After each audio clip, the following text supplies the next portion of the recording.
I just want to bring this topic because it's the part of the lesson, which is going to be how to discover your style. This is a question that many artists have in terms of how to find your main style, your main inspiration. And I'm sure that if you are an artist, you always will have this thought because we have a lot of style that we can follow, and we always need to study something that makes us happy. Because I'm sure that if you try to make something that you don't feel comfortable, it's gonna be not very cool, even if you are an illustrator. Guys, I'd say that you need to find your answer in order to get what you want. It's hard to find our answer just by ourselves. Of course, it's always good if you have a teacher, if you have someone that helps you and guide you. And that is my job here, to help you to give you an idea, and if you are struggling about this. And I want to raise these very first questions. What makes you happy when you are creating, mainly? Okay, because this is what I want to tell you. Well, if I ask you what makes you happy when you are creating, there are many ways. There is not one single way to be happy with your creativity, but there are always have someone that inspire you to create. It can be, let's say, a Disney can inspire you to create characters or games. In my case, I since kid I always loved to play games, and since then I always get inspirations based on games. And if you could, this question is the best one. If you could choose one single movie or game or book to work with, which one you'd choose? That case, this is one of the thoughts that I think that you can decide already what you want to be a part of it. By making these questions, you start to understand more what makes you happy in terms of creativity. Okay. Of course, all the environment that I'm showing you here, it's about the visual art. So if you're an illustrator or designer, this can fit very well. So grab a note and try to write to yourself, because this will help you to understand what I mean. Okay, find your answer. About the practices, well, this is something that it's only is up to you. I cannot practice for you, really. And I'm telling you this because if you don't practice, it's impossible to get better at something. All right. And this is the most important skill that I want to tell you. Observe what is relevant. This is something that I always remind my students about. Hey guys, observe a lot what is around you. Don't try to do everything, because if you do that, oh my gosh, you're gonna feel lost. There's too many things that you can do in life.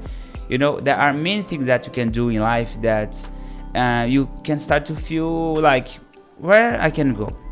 That's why it's important to set one single goal and then follow that track. If you don't do that, you're gonna feel lost. So try to build at least a consistency in what you want. Okay, here, ignore everything that, this is important, ignore everything that can distract you. What I mean about this one here. In life as well, we have many things that will try to grab your attention, such as Netflix movies, things that will try to grab your attention. And the best way to perform, when you are creating, it is to ignore these distractions. Because let me tell you this, the best way to perform in your style that you want to create, it is practice exactly that style. So if you want to, let's say, I want to be creating cartoons, and then you are creating 3D, well, you're gonna have some inconsistency on there. Unless if you want to create a 3D cartoon, okay, then you're gonna have a nice goal. This is why it's so important that you start to build one single goal. Don't try to do everything. Don't try to be the best guy of everything. I always try to be the best guy in everything that I do, but I fail miserably because it's impossible to get better in everything, to get the best. That's why you need to focus in just one thing. Good, very good. I wish that I could advise myself these tips. And how? All right. So you have here these tips, but how you can do this? If you're an illustrator, you need to do this. Focus on storytelling.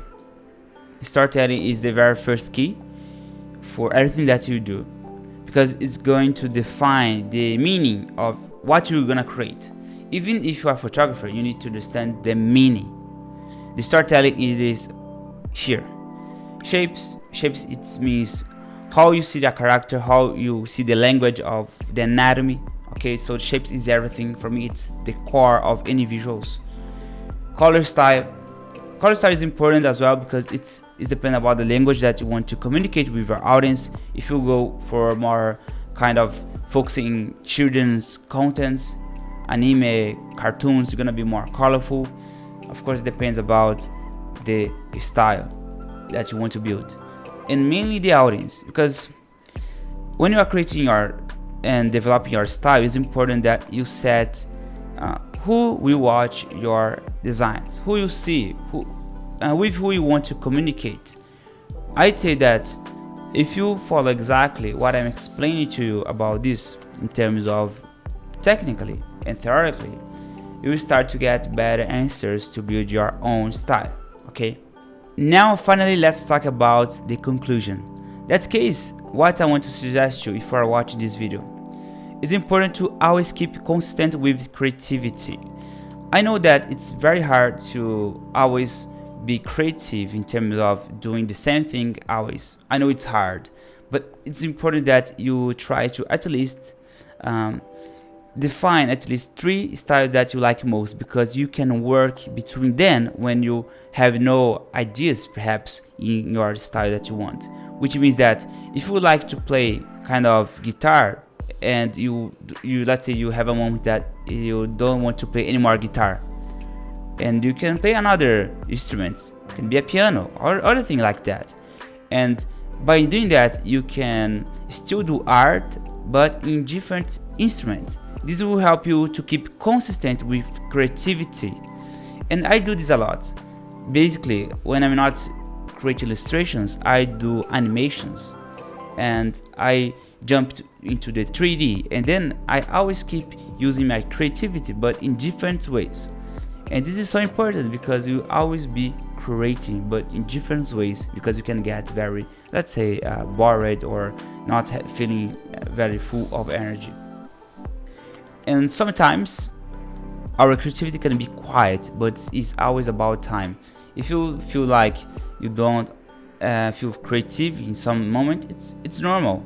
It's always about time. You need to keep that voice inside you silent. Don't try to push so hard, because you're gonna get frustrated if you try to get answers in a moment that your mind wants to rest.